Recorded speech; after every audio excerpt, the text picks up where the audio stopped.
La perturbadora historia de la familia Soares. En la región montañosa de Galicia, en el norte de España, existía un pueblo rodeado de densos bosques y montañas cubiertas de niebla, donde el viento helado contaba historias de antiguos misterios.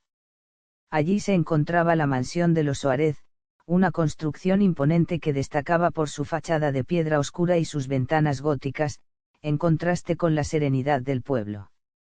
Durante generaciones, los Soares fueron conocidos como una familia poderosa y tradicional, acumulando riqueza mediante tierras y negocios locales, pero su nombre también cargaba una aureola de melancolía y tragedia. En el centro de esta historia estaba Clara Soares, una joven marcada por la reputación de su familia, pero con una determinación inusual para cambiar su destino. Clara era independiente, curiosa y movida por el deseo de descubrir la verdad detrás de las oscuras historias que rodeaban a los Soares. Tras la muerte de sus padres en un accidente misterioso, Clara heredó la vieja mansión y todas las responsabilidades que venían con ella. Los habitantes del pueblo evitaban el lugar, afirmando que las tragedias que siempre afligían a los Soares tenían un origen sobrenatural. El antagonista de esta historia no era una persona, sino una fuerza oscura que estaba profundamente arraigada en la línea de sangre de los Soares. Esta fuerza, invisible a los ojos, era percibida por Clara en cada rincón de la casa. Un sentimiento de desesperanza y soledad invadía los corredores, como si algo estuviera atrapado allí, esperando ser liberado. Había relatos de voces en las paredes, sombras que se movían por su cuenta y una presencia que vigilaba cada uno de sus movimientos. El misterio que Clara necesitaba resolver estaba ligado a una antigua carta, encontrada en el desván de la mansión, escrita por su bisabuela, Isabela Soares. En la carta, Isabela relataba su lucha para proteger a la familia de una maldición que, según ella, había sido lanzada por una mujer agraviada hacía muchas generaciones. La carta terminaba abruptamente, sugiriendo que el secreto de la maldición estaba enterrado junto con la historia de la familia. Clara sabía que, para superar los obstáculos y encontrar la paz, tendría que enfrentarse al pasado de los Soares y desvelar este secreto. Pero Clara no estaba sola. A su lado estaba Javier, un historiador local que siempre había admirado a la familia Soares y sentía una atracción hacia Clara, aunque nunca había expresado sus sentimientos. Javier creía que los secretos de la familia estaban entrelazados con eventos históricos que se remontaban a la Inquisición española, un periodo en el que muchas familias de la región, incluidos los Soares, enfrentaron acusaciones de herejía.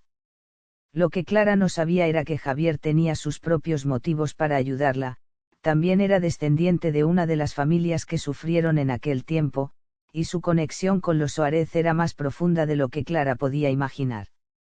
El conflicto principal comenzaba a tomar forma a medida que Clara y Javier se involucraban más en la historia de la maldición.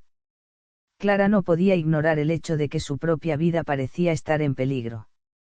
Objetos se movían inexplicablemente, las luces parpadeaban y Clara comenzó a tener pesadillas vívidas, como si estuviera reviviendo los últimos días de su bisabuela. Se veía a sí misma en escenarios antiguos, rodeada de figuras encapuchadas, y cada vez que despertaba, sentía que algo, o alguien, intentaba comunicarse con ella. Lo que Clara no podía prever era que el verdadero enemigo no estaba solo en la mansión, sino también en los secretos que escondía en su propio corazón. A medida que el misterio se desentrañaba, descubriría que la clave para romper la maldición no era solo comprender los eventos pasados, sino también enfrentarse a las verdades que había evitado en su propia vida. Mientras tanto, Javier, luchando entre la lógica y la creciente tensión emocional entre él y Clara, comenzó a darse cuenta de que quizá la salvación de ambos no residía solo en desenterrar el pasado, sino también en enfrentar sus propios miedos y debilidades. La mansión de los Soares, situada en una ladera rodeada de densos bosques, era una construcción que parecía desafiar el tiempo. El edificio, con sus torres góticas y ventanas en arco, reflejaba una era pasada. Las paredes estaban cubiertas de hiedra y la niebla matinal que se arrastraba por los árboles creaba una atmósfera casi sobrenatural. En el interior, La casa parecía congelada en el tiempo, llena de muebles antiguos, retratos de los antepasados de la familia y una ligera capa de polvo que indicaba un abandono reciente. Era como si el pasado estuviera esperando para ser desenterrado, en cada corredor y en cada sala. Clara, al recorrer los pasillos silenciosos, sentía el peso de la historia en cada paso. Crecer en esa mansión le había dado una sensación de pertenencia y, al mismo tiempo, de confinamiento. Aunque amaba los recuerdos que tenía de sus padres, que ahora parecían distantes, había una sombra sobre la casa que siempre la había perturbado. Desde pequeña, Clara oía susurros en las paredes por la noche, pero sus padres, firmemente racionales, siempre decían que solo era el viento o su imaginación. Ahora, sola, la mansión parecía más viva, y los susurros más reales. Por otro lado, Javier era lo opuesto a Clara en muchos aspectos. Hombre pragmático, se aferraba al mundo de las evidencias históricas y los documentos antiguos, prefiriendo creer que toda leyenda o superstición podía explicarse. Provenía de una familia modesta y su pasión por la historia lo había llevado a estudiar familias como los Soares, con raíces profundas en la cultura local. Sin embargo, aunque estaba fascinado por los misterios de la línea familiar, no creía en maldiciones, hasta que comenzó a pasar más tiempo con Clara en la mansión. Ambos formaban una dupla interesante. Clara, instintiva y guiada por sus emociones, a menudo tomaba decisiones impulsivas, mientras que Javier era metódico y analítico. La interacción entre ellos aportaba un equilibrio, pero también generaba tensiones. Javier no podía ocultar su atracción hacia Clara, pero sabía que ella cargaba con un peso demasiado grande como para acercarse a ella sin cautela. Por su parte, Clara sentía una conexión con Javier, pero no estaba lista para abrirse completamente, especialmente con todo lo que estaba sucediendo a su alrededor. Poco a poco, el pasado de la familia Soares comenzó a revelarse gradualmente, a medida que Clara y Javier exploraban no solo la mansión, sino también documentos antiguos y las historias del pueblo.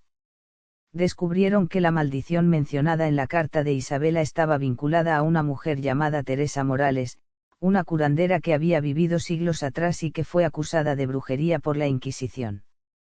Teresa había sido una amiga cercana de la familia Soares, pero después de una traición, había maldecido la línea familiar, prometiendo que todos los descendientes sufrirían por su arrogancia y codicia.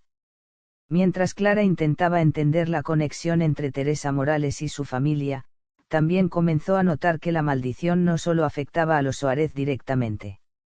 Las relaciones en el pueblo, aunque educadas, eran distantes y muchas de las familias locales evitaban cualquier implicación con ella. A través de conversaciones con los habitantes, Clara y Javier descubrieron que otras familias también habían sufrido infortunios misteriosos, especialmente aquellas que habían tenido lazos con los Soares en el pasado. Personajes secundarios como Doña Rosa, la anciana del pueblo, añadían más capas al misterio. Rosa era una mujer sabia, conocedora de las antiguas leyendas y de los secretos escondidos en el bosque. Había sido amiga de Isabela Soares y ayudó a mantener muchos secretos de la familia ocultos. Sin embargo, ahora que Clara comenzaba a investigar, Doña Rosa sentía que su tiempo para guardar los secretos estaba llegando a su fin. Al mismo tiempo, la mujer dudaba en contar todo, ya que creía que desenterrar el pasado podría traer aún más tragedias. Mientras tanto, la tensión en la mansión crecía. Clara sentía cada vez más la presencia de algo o alguien observándola, como si la casa estuviera viva, respondiendo a sus esfuerzos por descubrir sus secretos. Javier, inicialmente escéptico, comenzó a notar extrañas coincidencias y eventos inexplicables. Los documentos históricos que estudiaba revelaban fragmentos de la verdad, pero siempre dejaban huecos, como si algo deliberadamente estuviera siendo ocultado de ellos. El trasfondo cultural de Galicia, con sus tradiciones y leyendas de brujería y superstición, impregnaba la narrativa, brindando un contexto auténtico que influenciaba las decisiones de Clara y Javier. Cada conversación con los habitantes, cada descubrimiento en los archivos de la ciudad o en cartas antiguas, los acercaba más al corazón del misterio, pero también ponía sus vidas en mayor peligro. Conforme Clara y Javier se adentraban en el misterio que rodeaba a los Soares, la intensidad del conflicto aumentaba. Fin.